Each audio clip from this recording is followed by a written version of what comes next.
Nous sommes sur la TV Poippodrome avec Yann Bioué, maire de Saint-Sylvestre-sur-Lot. Et Déborah Repetto-Andipatin. Déborah, enchantée. Enchantée. Alors je vais plutôt retenir Yann, ça me paraît plus facile. Je pense que ce sera mieux. Yann et Déborah, et je pense qu'on s'entendra très très bien. Ok, on est ici. Pourquoi on est là?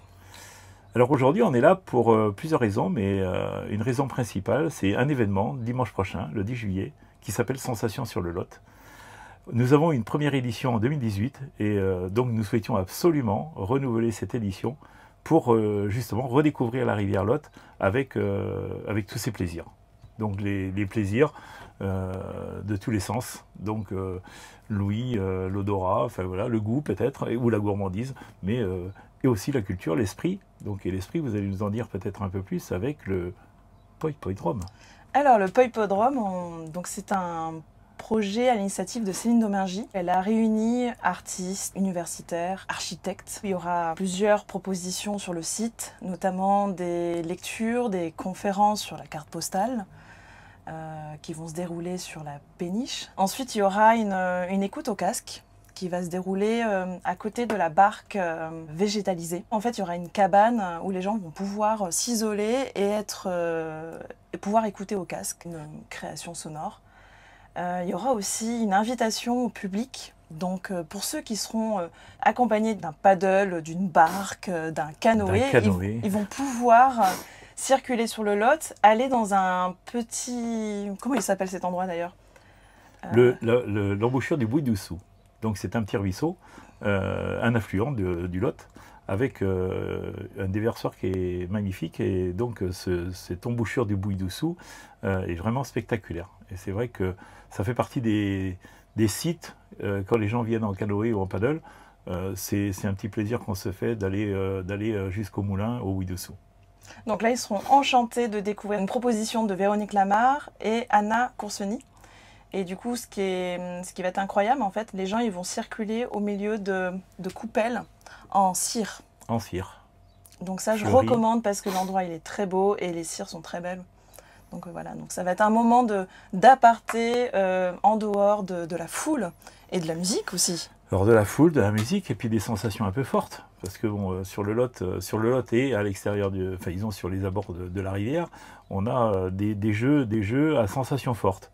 Donc avec des nacelles où vous allez pouvoir, où le public va monter à 8 ou 12 mètres de haut pour sauter sur des matelas gonflables. Il y a du ventriglisse, il y aura aussi des bulles qui vont flotter sur l'eau dans lesquelles vous pourrez évoluer pendant quelques temps. Donc vraiment des grosses sensations pour se mettre en contact avec l'eau ou sans contact avec l'eau.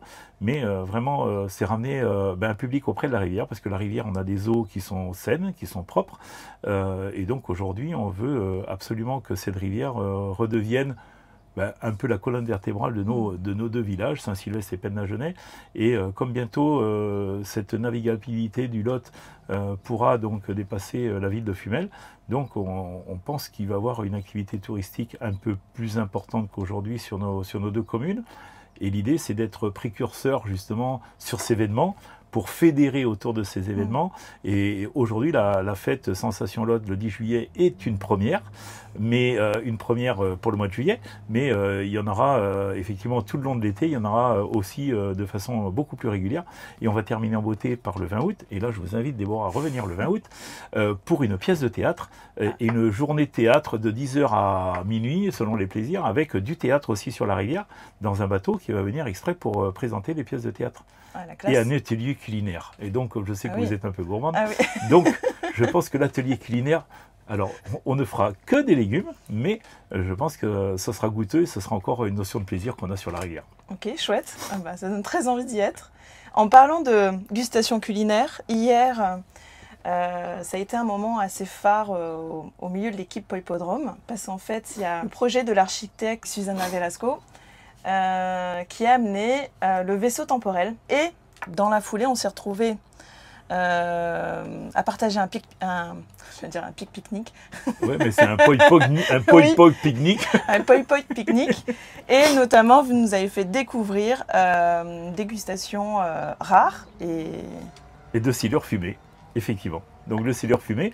Donc c'est quelque chose qui revient un peu en arrière, puisque ça, il y a 5 ou 6 ans, j'avais à l'occasion d'un concours culinaire pour cette manifestation de la silurade qu'on organise à Saint-Sylvestre depuis 14 ans. On avait une dégustation avec un concours soit de restaurateurs, soit de particuliers, pour des plats à base de silure. Donc c'est un poisson qui est trop méconnu, un poisson qui n'a pas une belle gueule, mais dont la chair peut être travaillée au niveau des cuisines. Donc généralement on faisait deux types de cuisine du silure, donc souvent à la plancha avec 2 types de marinade.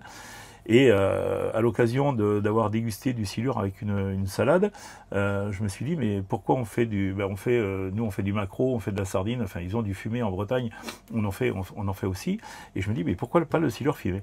Et là j'ai trouvé donc une personne qui a pris l'idée derrière l'oreille, et donc qui en a pas fait son métier, parce que c'est pas un pêcheur professionnel, c'est un pêcheur amateur, mais donc il fume le silure. Et il m'a remercié d'une certaine manière de lui avoir lancé cette idée de silure fumée, parce que c'est un plaisir de dégustation assez extraordinaire.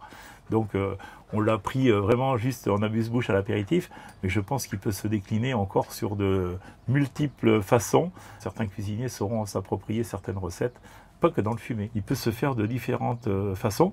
Et l'autre jour, dimanche dernier, la personne qui faisait de silure fumé a aussi réalisé un tartare de silure, donc en poisson cru, cuit au sel et au citron. Ça, je serais curieuse de goûter. Et tout le monde s'est régalé. Voilà. Et du coup, on doit être loin du goût de ce qu'on a goûté hier soir là. Alors le poisson cru, il faut l'aromatiser, mais alors moi j'aime bien le tartare, que ce soit de viande ou de poisson. Donc le tartare de poisson, j'en fais régulièrement à la maison. Je suis gourmand, et donc le silure, ça peut le faire certainement de la même façon, avec un peu de piment du Pays Basque qui est pas très loin, ou alors avec peut-être d'autres épices de nos îles, puisque bon aussi là on est gâté de ce côté-là. Ok. Et du coup, vous avez découvert le silure une fois que vous êtes arrivé ici? C'est un poisson que je ne connaissais pas. Donc moi j'arrive de Bretagne, donc moi je pêchais à pied, parce que traditionnellement dans ma famille, les week-ends on allait plutôt pêcher les moules et les coques et les crevettes. Donc le silure je ne connaissais pas. Après l'esprit de l'eau, l'esprit de la rivière, j'ai baigné dans l'eau. Alors, je suis né en manoir, signe du poisson, mais j'ai toujours aimé l'eau. Et donc j'ai toujours vécu à côté du canal de Nantes à Brest, où mes parents habitaient, et en bord de mer, puisqu'on allait régulièrement donc à la pêche à pied. Et puis, je dirais dans la continuité de cette histoire, à un moment j'ai passé mon diplôme de maître nageur. Et donc, tous les étés, j'accompagnais des colonies de vacances en tant que maître nageur, donc sur les plages bretonnes en priorité. Et puis après, le mois d'août, je réservais ce mois d'août à des visites, à m'expatrier sur d'autres terres. Donc, j'ai fait un peu le Luberon, j'ai fait l'Italie, et puis la dernière, ça a été Villefranche-de-Rouergue. Et puis, je suis tombé amoureux un peu, alors amoureux du pays et puis amoureux d'une jeune fille. Et donc, je suis jamais reparti. Alors je suis reparti, mais je suis revenu très rapidement, voilà. Et du coup, vous êtes arrivé ici? Et je me suis installé effectivement à Saint-Sylvestre-sur-Lot. Donc d'abord j'ai travaillé, c'est le Crédit Agricole, puisque je travaille dans une banque. Donc c'est mon emploi qui m'a permis de m'installer donc en Lot-et-Garonne. Et après j'ai fait ma vie à Saint-Sylvestre, parce que j'ai travaillé à Saint-Sylvestre, je me suis investi dans le milieu associatif parce que je jouais au foot, j'ai créé avec des amis le club de VTT, et ensuite je me suis impliqué de suite dans la mairie, puisque le maire de l'époque avait fait appel à mes services pour entrer dans son équipe municipale. Et puis aujourd'hui, voilà, j'ai donné, je me fais plaisir dans ma mission, puis j'espère donner beaucoup de plaisir à tous les administrés. En tout cas, c'est mon vœu le plus cher. Et puis au-delà de la commune de Saint-Sylvestre, puisque bon, comme je disais tout à l'heure, une terre d'accueil, et Saint-Sylvestre c'est vraiment une terre d'accueil pour les plaisirs et pour le bien-être et la bienveillance à Saint-Sylvestre. Et quelles sont les missions par rapport à l'eau, par rapport au Lot ici? Alors, les missions par rapport à l'eau, elles sont primordiales. Donc, qualité de l'eau, donc on a un partenaire privilégié qui est le SMAVLOT, qui s'occupe très bien justement de l'aménagement et de la préservation des berges. Donc ça, c'est effectivement très très important. Et ensuite, on a aussi un syndicat des eaux, qui est l'ASA de Trintel, ou l'ASA Moyen Lot exactement. Et le Lot, c'est aussi l'eau nourricière des campagnes, puisqu'on a un réseau d'irrigation important sur la commune, enfin sur nos 2 communes de Saint-Sylvestre, Trintel, et on va jusqu'à Montségur, pour alimenter en eau tous les agriculteurs qui ont besoin d'irrigation. Donc aujourd'hui, c'est vraiment le cercle qui va bien. L'eau nourrit la terre et la terre nous nourrit.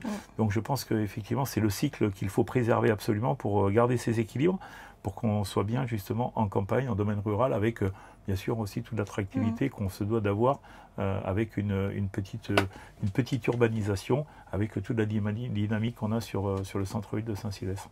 Et du coup, est-ce que vous avez un travail aussi avec les écoles Alors on fait énormément de travail avec les écoles, puisque aujourd'hui c'est pareil, je suis président de l'enfance et de la jeunesse auprès de la communauté de communes Fumel-Val-du-Lot. C'est une de mes passions. Alors sachant que j'étais animateur de colonies de vacances, maître nageur en colonie de vacances, j'ai jamais rien oublié, j'ai jamais rien renié. Donc je pense qu'il y a un véritable travail à faire avec l'enfance et la jeunesse, et aussi la famille, parce que je pense qu'aujourd'hui c'est important de travailler avec ce concept de la famille.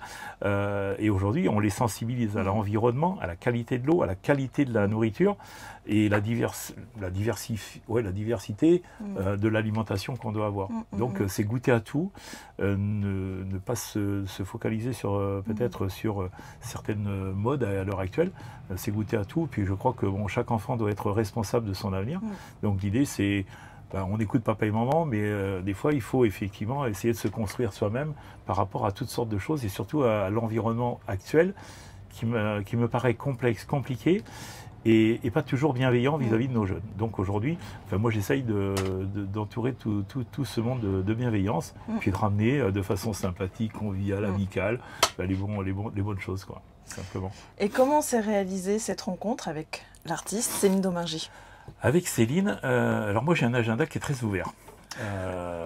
Donc c'est vrai que je me refuse en rien à recevoir des personnes à la mairie. La seule chose que je demande à mes collaboratrices, c'est qu'à un moment, dans l'agenda, on me met l'objet de mon rendez-vous.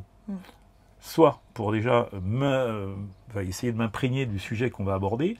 S'il y a des sujets qui sont plus techniques, ça me permet de travailler en amont le dossier pour que on puisse avancer rapidement sur les questions qui vont être abordées.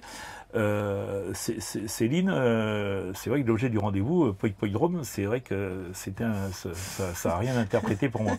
Bon, par contre, on a des moyens qui font que j'ai pianoté sur Internet, j'ai regardé un peu Poïdrome, donc j'ai commencé à regarder, je dis oui, pourquoi pas et tout.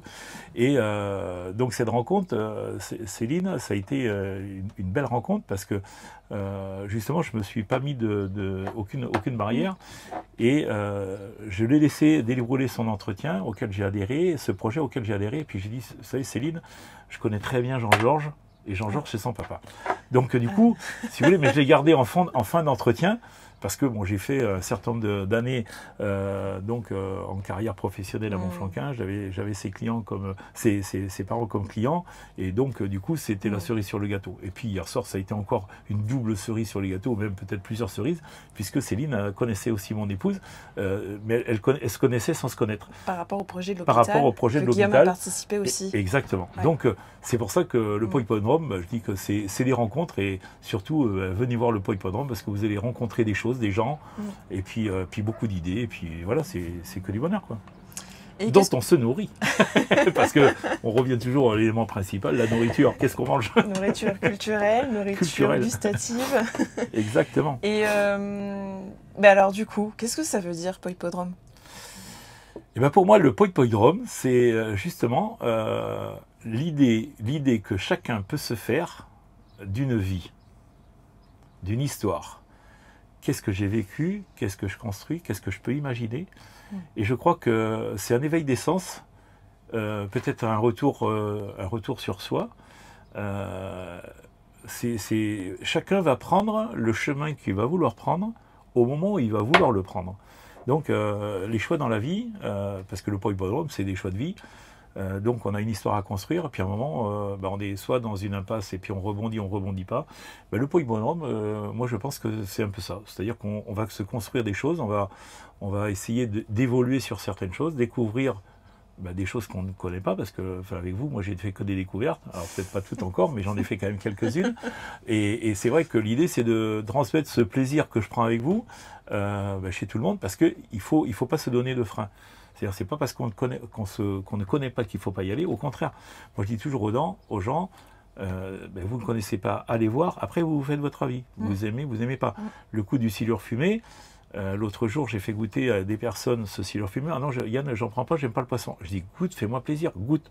Oh putain que c'est bon. Donc voilà, l'idée, c'est le Pau Hippodrome, c'est de la découverte.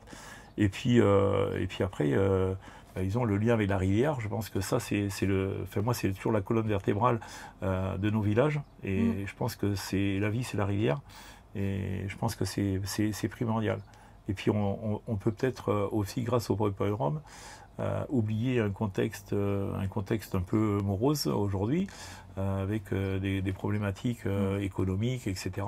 Donc, l'idée, c'est de vers le vide, de revenir aux essentiels. Et peut-être que le Pau Hippodrome peut nous inviter ou peut nous aider à refaire un petit peu de vie dans chacun de nous et puis prendre les bons moments quand il faut les prendre. C'est tout. Hein. Merci pour l'entretien. Ouais. Écoutez, l'entretien, il est à l'image de la rivière. Hein. Oui.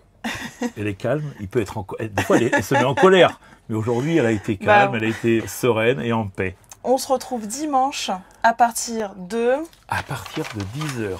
De 10h, soyez là. Hein. On va s'éclater, on va faire des ploufs, des sauts. Il y a une équipe de bénévoles qui va arriver à 8h déjà pour travailler. Une autre équipe qui va arriver donc à 9h aussi pour finaliser tous les aspects de sécurité sur les deux sites. Il y a un certain nombre d'élus, il y a des associations qui ont voulu prêter main forte aussi à cet événement. Ça va être un bel événement de partage. Il va faire chaud, à tous les niveaux. Je pense qu'on va prendre beaucoup de plaisir. Et puis l'idée, c'est qu'il y en ait pour le Pau Hippodrome.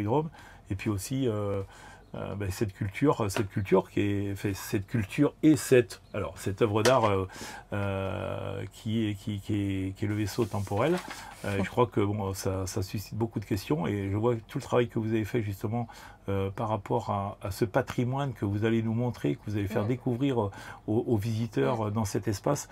C'est un patrimoine exceptionnel et qui va redonner donc aux anciens les images qu'elles ont connues ou qu'elles ont peut-être oubliées, et puis tous les nouveaux arrivants de découvrir la rivière comme quand elle était à 60 ans ou 80 ans.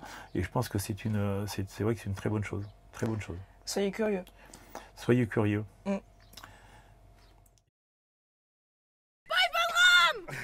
Je t'aime.